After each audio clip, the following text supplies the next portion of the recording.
vabandust, mul nüüd video katkes, see oli väga-väga halb. Kui te kuulnud, siis ma ütlesin esimesena palun vabandust. Mulle tundus, et see jäänud videole. Seepärast, et mul üks sõber helistas ja nüüd see on nagu järg selle samale avanemisele. Ma loodan tõesti, et te olete need kõik ennem ära näinud, meelde jätnud. Minu nimi on endiselt Kiki ja ma olen endiselt selle video maskott. Sellepärast, et see on sama video, mis jätkub teises osas.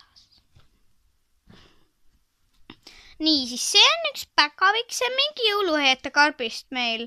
Ta on jõuluvana pigem, mul oli väike päkapikk. Päkapikk oli pehme ja nunnu. Ta tundub mulle vahepeal hirmus, see jõuluvana. Ja mul on siin mõned ainult veel jäänud tutvustada, siis tema on meil järgmine. Tema. Ta on paksapastega kass. Tal on siin väiksed nunnu tšapad. Ja siis tal on siin triibud, tal on keep, müts. Vaat see müts on lemmis.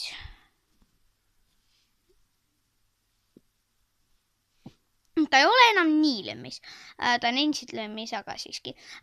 Siis tema nimi on paksapastega kass, sest ta on paks ja tal on saapad ja ta on kass. Ja tegelikult ta ongi saapastega kass, aga ta on paksuks tehtud. See on nagu sai. Okei. Siis järgmiseks on meil Angry Birdi sarja sinine. Ta nokk on mega tühi siit kohast. Nagu siit kohast. Okei. Siis ta saba on minu meelest nii nunnu. Ta ise ei ole nunnu. Ta on silmad mingeid tutsakaid täis. Siis tema, ma isegi ei mäleta, kuidas ma ta sain. Ja ma sain ta hästi väiksena, siis mulle meeldib veel Angry Birdid. Nagu hallo.